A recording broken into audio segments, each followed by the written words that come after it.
Hey, this is Mirabek, the founder of Overnight Success Publishing, and welcome to another episode of Overnight Success TV. Today, I have the honor and pleasure to have in the studio in person Mike Calhoun, the leader and CEO of Board of Advisors and serial entrepreneur. Actually, Mike, welcome to the show. I'm glad to have you, and I'm gonna let you tell your story and introduce yourself because there is so much I could put behind your name or under your name as a label that we could spend the whole show on that. So yes, thank you very much. Glad to be here. Thank you for having me in the studio today. I'm right now my big venture and focus and really passion is our 2-year-old company, boardofadvisors.com. You guys can check it out online if you want. Board of Advisors is a very special syndicate that we have formed based on really my track record and my past, right? If you have created substantial results for people over a period of time, you know, you kind of end up building like this relationship equity, and we've taken those people and we've kind of put them into a very special experience with BA that happens quarterly every year. All right, so what do you, like, are you the CEO of Board of Advisors? Is there more to it? Like, how do you like to be introduced? Well, honestly, I am the CEO. Serial entrepreneur type I stuff. I am the CEO of Board of Advisors, but more importantly, I'm the leader of Board of Advisors, and that leader has 2 roles. That leader has to lead the people, right? And I mean, it has to lead my staff when I say my people, because that team is what supports. It's our platform that supports the member base and our people, right? So Board of Advisors is a pretty tricky animal, actually. You have leadership with your internal staff, but you also have leadership with your actual members. You're dealing with humans, regardless of how high level they are and how much money they may make or whatever. They're still human, and they still need attention and guidance. And you have to enter that conversation with care many times, because not to say that there's a lot of egos in Board of Advisors, because it's a very caring environment, but you're dealing with people that are used to being at the top in their world, right? And now they're stepping into BA saying, okay, it all looks great from the outside, but here's these things that I need to fix, right? So, you know, it's kind of like being a doctor. Somebody may go to the doctor and go, oh, well, you know, I haven't been drinking enough water, so now I've got this whatever. You know, they're disclosing what they really haven't been doing so well. And then, it's, you know, you're the doctor. You're like, okay, cool, not a problem. Here's what we're going to do. We're going to get you back on track. We're going to get you with this person over here and so forth. That leadership is something that has actually, I feel, dialed me in over the past, say, 2 years with BA. I think it's made me sharper, it's made me better. Kind of one of those results of running the business that kicks back to me. Then you've got this responsibility for experience design, right? So you've got your people you got to lead, you have your members that are relying on you for leadership and connections, but you've also, you really have a production, a lot like you. You have to produce an experience that is conducive to them connecting in a way where they're you know, building friendships, they're building relationships, they're building trust quickly enough, but deep enough to actually say, let's do business together. So that experience design is like a whole nother world, but I kind of leverage that from my experience with you know, the previous business. And just to kind of give you a little recap, if you want to understand a little bit more about myself, growing up, like just was, you know, if we want to, I'll make it quick. I'm not going to tell you every detail, but growing up was a little challenging. I was the oldest of 3 boys. You know, mom and dad weren't the perfect, they didn't really create the perfect environment, let's put it that way. It wasn't like I was living through hell, but it had some real challenges growing up. Got to a point where, you know, you're 12 years old and you're feeling like you're the actual dad and responsible, you know, male figure in the home. By the time I'm 14, I'm thinking, okay, you know, like I'm the dad of the brothers in a sense, and mom and dad just kind of have their issues, and we're trucking along here, but we're all on different pages. Interestingly enough, though, my first entrepreneurial experience at 12 was I started a lawn business. Like most guys, you know, you get a lawn mower and you start cutting some lawns, right? Well, I had ended up going to this school. It was a private school in the area.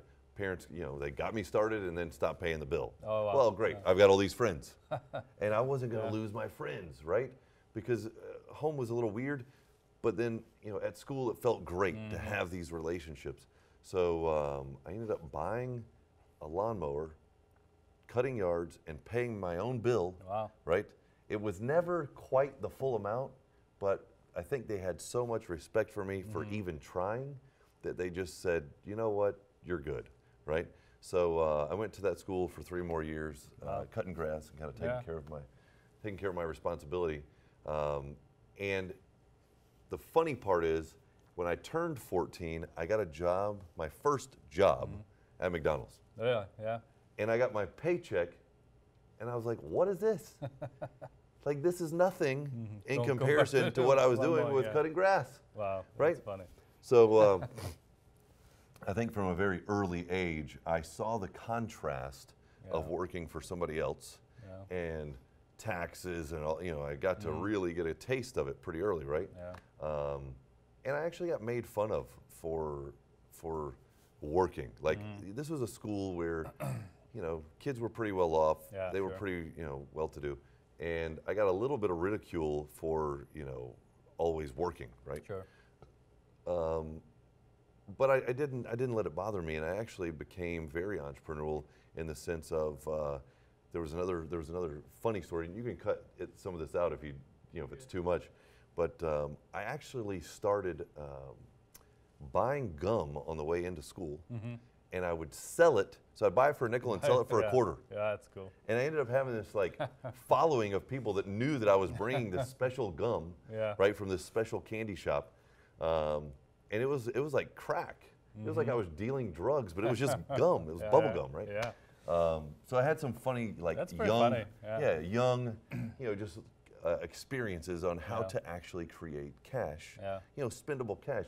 Several $100s for a 12-year-old was, a decent amount of money. But to be able to do that every month and take care of a responsibility was a good feeling. So.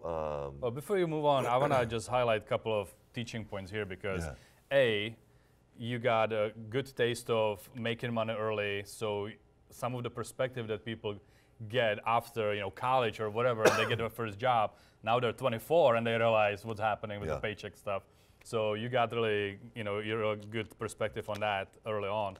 But more importantly, I'm sure that going through it probably sucked during that time. But looking back, just like, I mean, almost every parent out there probably, or every person when they look back, maybe the parents were not perfect. There's always it sucked. It literally sucked. Totally. But it makes you who you are. It tests. And that's the point I was gonna make, is that when you look back, if that didn't happen, if you didn't have to mow the lawn and make that money and got a taste of things and didn't have to have the responsibility, you probably wouldn't be where you are today. And that's really kind of the lesson is whatever crap happened in the past and stuff like that, it really made you who you are. And usually parents do the best they can do with whatever they have. It's we can do better with our kids hopefully and all that. But it's the lesson. Like looking back, like no matter what crap you're going through at that moment, you look back and typically there is a lesson. There is something that it happened for a reason. Like everything really happened. Well, these challenges or weird circumstances or things that we would consider. I mean, we're in. These are first world problems here. These are not really big problems, but what we think emotionally at the time is a big problem. Realistically, how we respond to it is really where the results come from. So we can let it beat us up. We can let it get us down. Regardless, it's still going to be there. So we need to respond. And what I like to say is press on, right? Because the guy who just keeps consistency, it's really hard to outperform consistency and frequency and persistence, right? That determination, usually the problem weakens before you do if you have the strength to just push, right? So that's pretty awesome. So hustle and push and That's another great point. Yeah. So that's what gets you. So you done with your school? What happened next? School. Okay, so I actually got out of high school, enrolled myself. I got a job with Home Depot actually because they were paying great because I thought I was going to be going to school and I needed something that was I could just walk in. One thing I knew was I could leverage the convenience of a job by being able to walk in, clock in, walk out, and just, you know, like it wasn't taxing me while I go to school. Well, I go to school and I'm thinking, oh my gosh, this is going to take forever to do what I was thinking that maybe I wanted to do.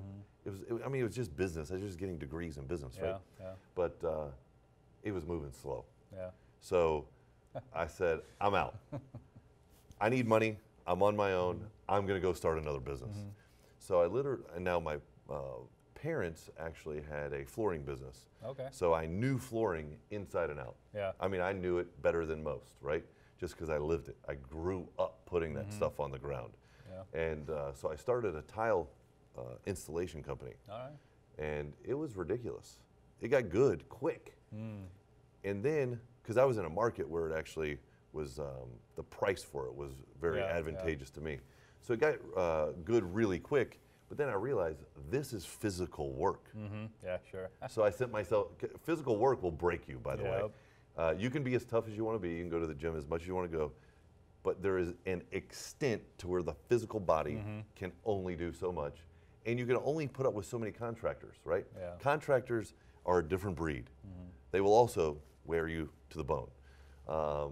So I said, I am now going to put myself back into school and I'm going to finish, right? So the first time I didn't start with that mindset. I kind of started like it was a lollipop. I was just checking what's the flavor, right? So I go back to school, put myself through some certifications. It was like a 2-year program for certain certifications through Microsoft and Cisco. Okay. So I really dialed it in on the tech side, right? When I got out, I hate to tell you, I went looking for a job because I had all these certifications, right? The cool part about it was I did get a job and I earned some credibility. I was working with the Air Force, Chase Banks.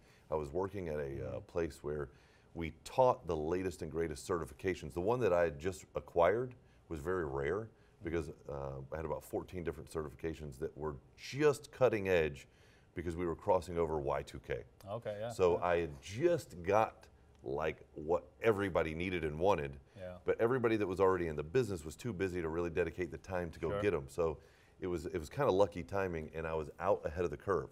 So there was a pretty prestigious school in Tampa where they were offering all of that education to like the Air Force, Chase Bank, you know, these corporations and stuff. So I actually got hired there to teach. I was so nervous to get up in front. So I'm brand new. You're talking like I'm 24, 23, 24, and I'm in front of pros that have been doing it years and years and years, but now I'm telling them, right? You're telling them what to do. And that was really my first experience with posturing myself, right? I don't think, you know, I'm going to slow down. Posturing yourself is critical. You posture yourself wrong, you completely defeat every purpose that you're trying to accomplish. You posture yourself right, people will take you seriously. Public speaking is the greatest fear, and I always heard that, right? And I now know that that is the truth. People hate it. They do not want to get up in front of people, especially if they really are intimidated by the crowd, right? Sure, Which was where I was. I was young in front of everybody who knew all the stuff and had all the experience, and I only had the certifications. So I learned my first lesson in dressing right, wrapping myself the right way, posturing myself the right way, speaking the right way, and delivering with what I call certainty. Okay. So when you deliver with certainty, there's a whole difference in the way you're actually putting that word in their ear, where they're like, does he even believe what he just said? Or like, did he just read it and he just reset? You have to believe, like, deliver it as if it is absolute truth. Yeah, so that's actually a really great point, because when I started my own business, same thing. I couldn't talk in front of more than one person at a time. Everyone watching this, if they have their own business, I guarantee you 95% of people have the exact same problem. So how can they get over it? What is it that you already mentioned the posture and the dressing upright and having the confidence. But how did you figure it out? Well, it took me a good month in that role before I was not nauseous, not sweating, not nervous.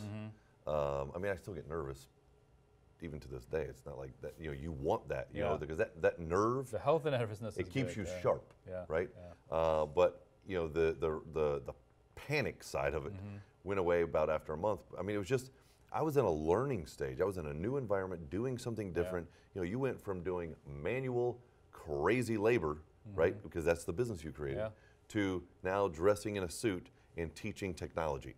Like, come on. That's why I think you were like, hey man, you're a weirdo. He thinks I'm a weirdo. Just because I'm very diverse. But what I would say to them is to do it, to practice. You just don't get over it unless you do it. You just have to do it. You have to do it. You have to go through the motions. And realistically, what's happening up there is you're putting more pressure on yourself than they are. They don't care if you make a mistake or pick your nose. You know what? Here's what they want to know. They want to know you. They want to know what you have to say. They want you to be real. So if you can get yourself to relax enough to where you're actually being real, speaking your experience or your thoughts or your emotion, right? Emotion is what really attracts everybody. Everybody in the group, as soon as somebody starts to get, you know, a little bit raw, real, authentic, emotional, you know, we know we're dealing with that person's core. So I would just say relax and be yourself. Yeah, I love that. But deliver with certainty. And one other caveat to add to it, what helped me is when I speak about topic that I know about, in other words, if you actually practice what you're supposed to be talking about, I don't get nervous anymore. But somebody puts me on the spot and asks me something that I have no idea. So true. That would get me still going and being nervous and all that. Number 3, don't get up and talk about something you don't know about. There you go. Because then that'll make anybody nervous. Right? All right. So that's cool. Okay, cool. So let's transition into how did you get from teaching technology to become this super entrepreneur, building businesses and all the other stuff. So how did that happen? Money. Something happened and I actually made real money. When you get a taste of a chunk of real money, it's like getting a chunk of steak. Like you've never had, you've been eating hamburger and somebody took you to Burns and you now have been what my good friend Diedrich from Hideaki says, you've been exposed. What ended up happening is because I was like the normal person with a job, I had this thing called credit, which I didn't even know I had. And I had a real estate guy that I was doing some side work for his office with the computers and the networking and stuff. And he basically said, hey man, I got a couple of houses for sale. If you're looking for one, you know, just I'll give you some addresses, go take a look. So I looked at the first one, bought the second one. Wow. Hey man, I move fast. I moved fast because I knew what I could do to the property, because why? I've done all kinds of physical labor. I had a lot of tools. I never gave up my roots, and that's one thing that they may want to kind of write down. Don't abandon. You never know when your roots and your core competency, regardless of how weird my upbringing was, I learned a lot, and I did a lot of physical labor as a kid, right? But I knew what I could do to that property. It sold quickly. I made $92,000. And then I said, oh, well, wow, that's not even what I was making at my job for the whole year. I got a taste of a chunk of real money. And then I said, all right, I need to migrate to this. So you became unemployable, and then you moved on to... Well, what's funny is so I looked back at what I did, and I said, how do I do that again? Well, I turned it into a system. I turned it into a really sexy system, actually. And we did about 200 properties. Me and I formulated like a little team, you know, contractors and some partners helping me, some vendors helping me run the process, if you will. But I had a very interesting and specific process in my acquisition of the properties, what we did with them, how we turned it over, how we liquidated. Like it was cool. So we did a lot of properties. I got really good. I understood short sales. from a standpoint at a time where nobody even knew what they were. And what's funny is I kind of flip-flop back and forth. I went from doing real estate back into technology, right? So we built a software around that process and ended up launching it. So I had a bunch of money that I had made in real estate and I reinvested it into building a software. Well, guess what? I learned what it was like to deal with a different kind of contractor called a developer. That was an eye-opening experience financially. Yeah. That's really cool. So after that, you spent some time, building businesses for other people? You had some part of your life where you were actually building businesses for others, right? Well, there was this weird bridge from doing the short sale technology to partnering up with Adobe and doing the small business type of technology, CRM that we did. So what I didn't know, no one had ever taught me how to sell anything. People bought into me because they knew that I was real and I was a hard worker and I was great at what I did, but I never knew how to sell. So I ran up against a wall on sales and marketing in that real estate software that I'd never experienced. You can build something that's amazing. If you can't sell it, right? Well, what good is it? If nobody knows about it, what good is it? And there's just a lesson in there. Whatever your business you're in, or you think you're in, really you are in the sales and marketing of that business, right? So 100%. And that's where I start now. Because that was something that I had a hard time coming to terms with. How could I have this? I mean, I would contemplate it. How could I have this thing that is better than anything else out there, and people just not buy it? Like, but they got to know about it. And then many times they're already in a software, so why would they change? And then, are you even stable? And how long have you been around? And there's all these objections, right? I'm learning about marketing and sales, which is something I never knew about. And I was a little resistant just because it was foreign, right? And I was such a good guy that it was like, hey man, I don't want to be a salesman. Hey, guess what? You better be a salesman, right? Or you should probably go get a job. At all points, communication. See, sales is really communication. Sales is really a gift shift, meaning if you've got something that is of high quality and value, regardless of what market or industry, you should be able to present that as such, right? You should be able to say, I've got this thing that is going to help you in a certain way. It's going to create a certain result. You got to say it with certainty, right? Obviously. I can literally tell you right now, if you don't show up to the Board of Advisors meeting coming up, it is going to be a mistake because I have something so good. Right now, I couldn't even explain all of it to you. Why? Because you need to experience it, right? You've got to have a product or service so good, you've got to believe in it so much that you want them to have it, you want them to experience it. You can't, words don't describe, right? And I didn't get that. I knew that about my product, but I didn't know how to do it in an eloquent way that didn't seem frustrated or pushy or elegant, right? And that was really the bridge that I had to cross before I went into my next phase where we started doing, it was called Biz Blueprint, bizblueprint.com. You can check it out. It's a platform for small to medium-sized businesses. And when I say medium-sized businesses, I mean, you're talking like businesses with thousands of employees. Like when you talk about huge corporations, that was not our market, but it was small to medium-sized businesses.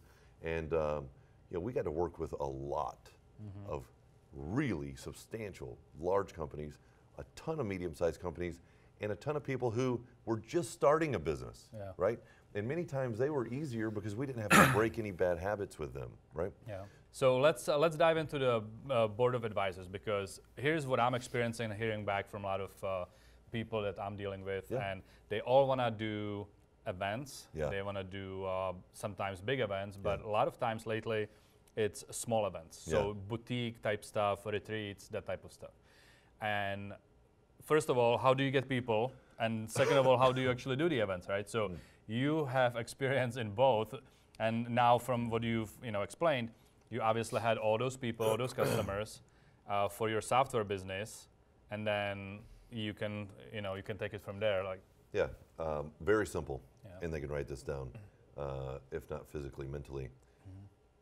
Nobody wants to be in an event without high quality people. The caliber of your event is a direct reflection of the people who are in it. That's right. Period. Period. Where do you get those people? Where do you get the best people? Initially, you get the best people from this guy right here. That's right. Not Apple, your phone, right? You get them from your phone, the magical phone. Believe it or not, the people that you know, love, trust you, like you, and will do anything for you and will believe in you, especially if it's a new concept. Yeah. I had individuals that I had come to my first meeting, and all I could really tell them is, listen, you've never been into anything like this ever. Yeah. What I want you to do is I want you to trust me. I want you to block off a couple days. I want you to show up, and I just let me do what I do, okay? If I waste a moment of your time, I will give you back $1,000. Yeah. I put my money where my mouth is because I know that I could deliver, but I needed to raise the sincerity and the certainty on their side. So think about it. If you can get 12 people from your phone, and I have this group of people that you have a lot of respect for showing up, and you obviously respect me, well, you're probably going to show up, aren't you? I will show up. Right? I will show up at the next one, actually. So what happens is if you get that first little 12 to commit, and then you can attract the next 12. Like you're going, oh, well, if those guys are in, I'm in. Yeah. Right? Yeah. So that next 12 gets a little easier, right? Then we go back to Jason Medley, who just says, get it on the calendar. Get it on the, if it's not on the calendar, it's not happening. That's right. So let me just repeat that. If it is not on the calendar, it is not happening, it is not real. You need an agreement with a place or a hotel or something, or you here, right? It has to be on the calendar until it's real. As soon as it's real, guess what? You got pressure, baby. Yep. The pressure kicks in and you are now watching the clock. You used to do it from the perspective that you will be doing it from initially. Oh my gosh, I've got to fill this event. Now, based on our track record and our experience that we've provided for people, I'm thinking, oh my gosh, I've got so many different people that I still need to make sure that we get in touch with, get connected, because the level of client that I deal with, he's getting propositioned every day. She's getting propositioned every day with things that consume their time. And their most valuable asset is their time, right? So I'm now thinking that clicker is creating less and less opportunity for me to share this gift that I'm able to provide with somebody else, or they're going to have to wait till the next one. Now you have people, all that. Let's talk about the experience. And you're like the master at having, the support team around you, having the white glove, as you like to call it, treatment for these members. And I've been part of masterminds. I've done masterminds as far as support for the client from the technical perspective. And I don't know that not too many that would have that type of approach. So well, think about this. When's the last time somebody treated you like gold? Yeah.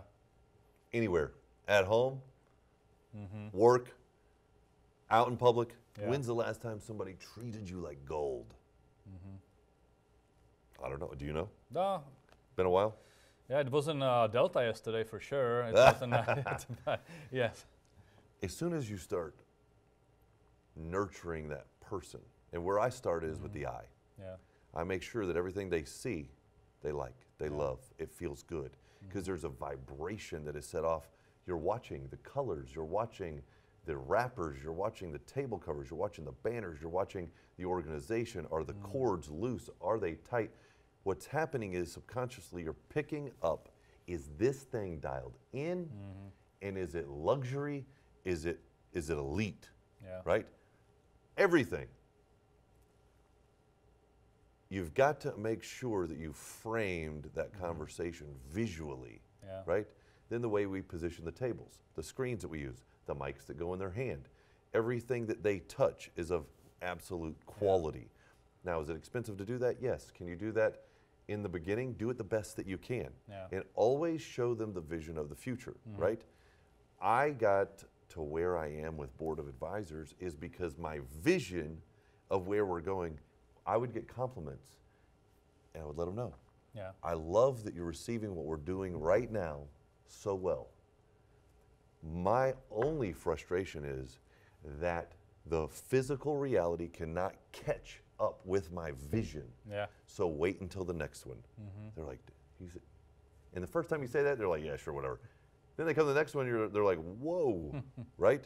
Who are these people? Look at what it's just, you've always really got to just, I call it the white glove experience, but realistically, they want to go and be part of something that they just can't literally find anywhere else. Yeah, and that's a point there that, there's definitely the other side of it where people try to do the first meeting on a super tight budget.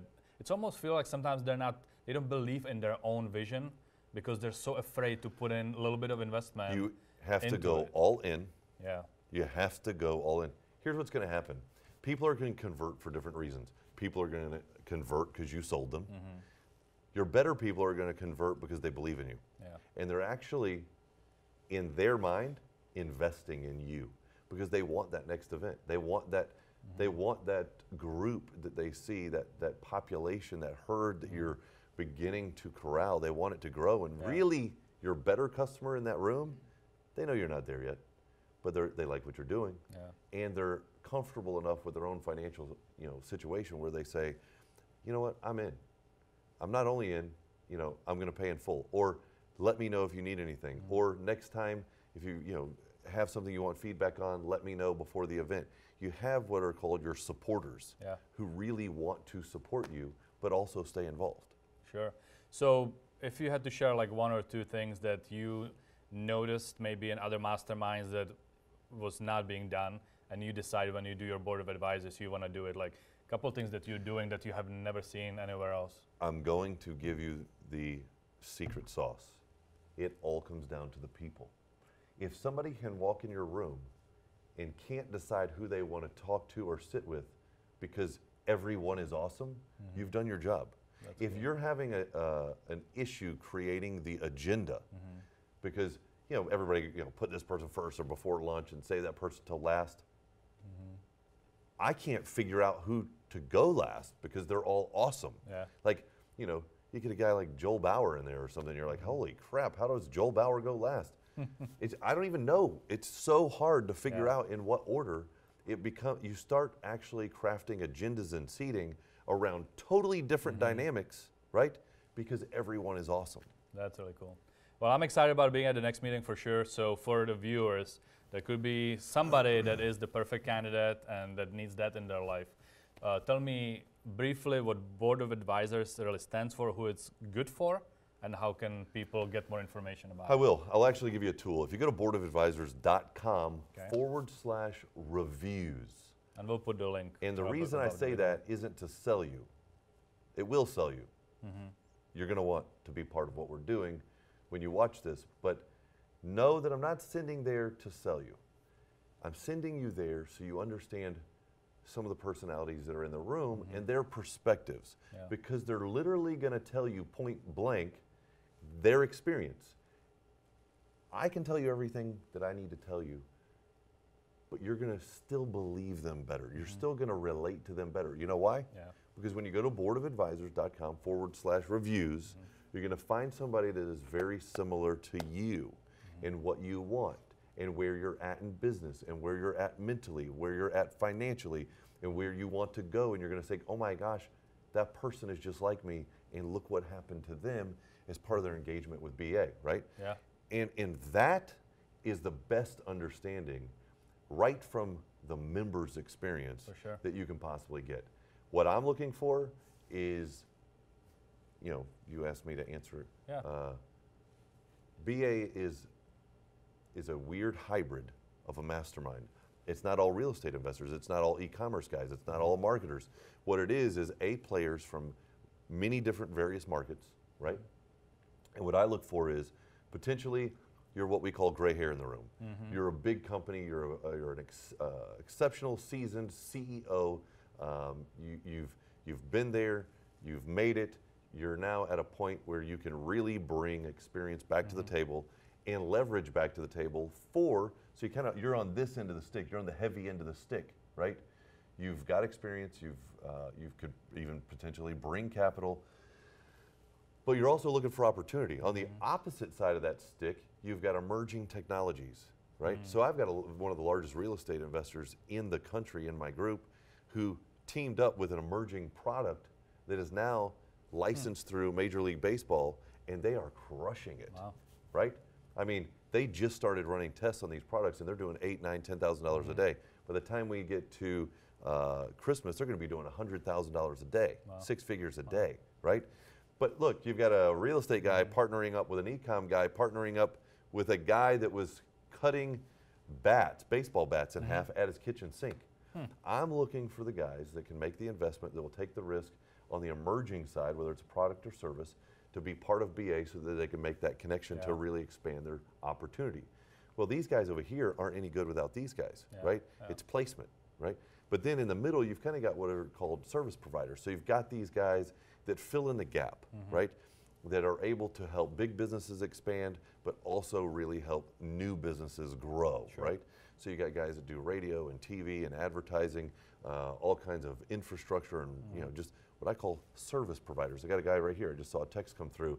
He does all of the uniforms for like Heineken in the entire Southeast region, right? His name's Andy, love the guy, super high energy, but I'm connecting him with a gentleman that has 4,000 or 5,000 employees and controls like 1,000 different Metro PCS stores across the nation, right? So those are good connections, right?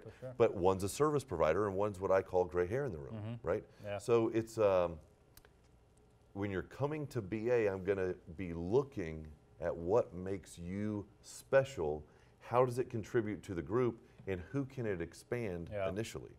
If that stuff isn't there, well, you're not ready. That's really awesome.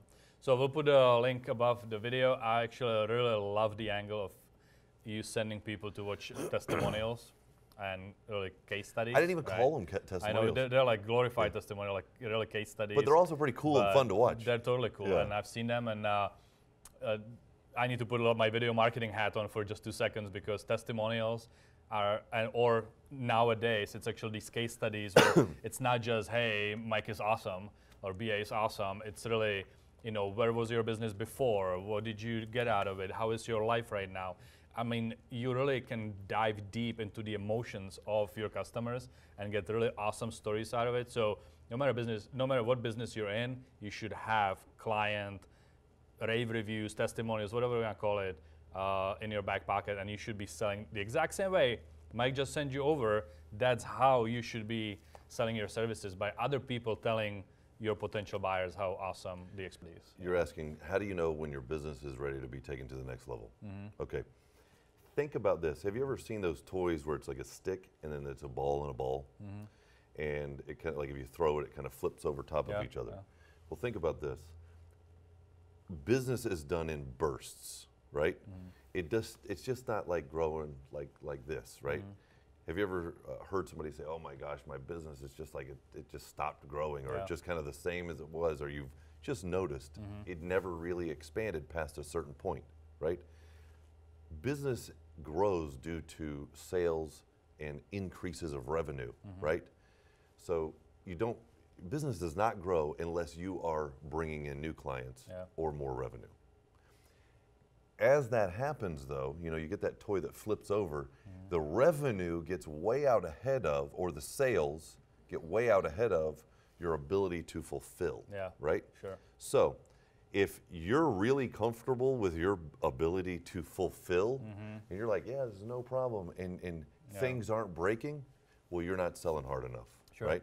So it's kind of that, get out of your comfort zone. Dan Kennedy says it like, if you don't have enough customers, you have a marketing problem. If you can't fulfill on it, you have a people problem, because you don't have your team. Then, you know, so it's kind of like along those lines. So and you want to make sure that what you basically want is to always have a problem, because if you're fumbling over top of yourself, you're growing. Think about it. If you fold it over, it's going to inch all the way across that floor. I think when you go big, I like to call it the champagne problems. Let's switch a little bit more to Mike Calhoun, the person. Tell me, and we'll do just a little rapid fire, because we could do this for the entire day, I think. I really enjoyed chatting with you, but I know you have to run too. So Just tell me about your influences in your life. I want to know people and books. What do you read? What would you say that everybody should have on their bookshelves? Well, one thing they need to have on their bookshelf is The One Thing. The One Thing, it's a white cover, black writing. You know, matter of fact, I don't even want to give you a bunch of books. I want to give you that one. I want you to stay focused. Life, especially now with social media and all the advertising and marketing, I mean, you know, as tuned and honed in as I've become with working with all these businesses and really understanding the marketing and the sales approach and how everything is really designed as, you know, propaganda, trying to steer you, sway you, earn your loyalty, brand you over time, or create that call to action for the immediate. Like, it's crazy. You get distracted, you get deluded. I want you to pick up the book, The One Thing. You know why? It's an easy book to read. It's doable. It's something that you can get results from immediately. And then if you're a real business owner, I'll tell you what, I'll give you another one, Traction. Traction is huge because the mechanics, the business mechanics to really get traction in your business, it's a phenomenal book that takes away the overwhelm of getting results in your business. A lot of our BA branding comes from a lot of the terms from that book. So if you see our banners and some of our stuff, you'll actually see a lot of the terms used out of that book. It's a phenomenal book. Another book is, well, actually, just take those two and run with it, and maybe we'll do another interview. That's perfect. But those two, I think, are phenomenal business books. Awesome. Right? How about people, influencers in your life? Oh, wow. Whether it's mentors, whether it's, you know, just people. You know what? That you I personally think I have something to learn from everyone, right? And many times it's what not to do, right? You know, I learned from my dad a lot of things, what not to do. I learned from my mom how to be very compassionate and understanding. You know, from the family side of things, you know, it's difficult sometimes to participate in a challenging family, but what you really have to understand is it's shaping you. It's how you react to it, right? As you know, now moving from my my direct family into my family now, that is, you know, I go home to every day. Lovely wife. Oh my God, I have the best wife. I really do have the best wife. She is amazing. She has made me a better person. I am very driven, very unbalanced by nature. Very, you know, just go, press. And she has made me appreciate stopping and enjoying the talk. Just, you know, simple things. Talk, stop, dinner. You know what we do? We have coffee. That is our thing, to have coffee together. She slows me down, and to a point where I see things, I smell things, I appreciate, I taste things. I used to, a cup of coffee, I used to shoot it, boom, like, but life is about appreciation. And to appreciate the relationships, whether they're bad relationships steering you away, or a good relationship nurturing you and bringing you in, she has really, really sharpened my ability to be present. That's really cool. That answered my next question. I was going to ask you, you know, for one key to a successful relationship, and this, you just nailed it. I think that's phenomenal advice. And I don't know that anybody that's been on the show so far mentioned on this question that you can learn something from everybody. And I just want to make sure you didn't, you know, you didn't miss it, because really every person you meet in your life, there is something. All right, Mike, so the last question I have for you is, give me a short version of your definition of success. What does success mean to you? Well, success is a result. Success means that you have done something right for a period of time, potentially have gotten lucky, but success isn't really the result of getting lucky. Success, and I really think the term success roots back to persistence, dedication, diligence, prudence, and discipline. Discipline to stay away from the things that are going to slow you down, to nurture the things that are going to enhance you. You know, life is a daily process. our daily routine becomes the result of who we are. Yeah. So if we're getting up, we're drinking plenty of water, we're taking our vitamins, we're eating right, we're going to the gym, we're stretching out, we're taking care of ourselves physically, we're taking care of ourselves mentally, spiritually, financially. Yeah. We are going and putting in the time. Now, sometimes that stuff has to get a little unbalanced, right? Yeah. You have to peak here, but you got to come back to balance. You got to come back to normalcy, right? When I say normalcy, 10-hour workday, couple-hour workout, plenty of meals. And to tell you the truth, it's expensive to run at that level. It's expensive. So you need to be successful. I actually think success is a requirement and responsibility, especially when you have the gift to be able to do so, because some people do not, right? In my family, we help her mom, her dad, my dad. We help a lot of people that haven't made the right choices, right? But we have.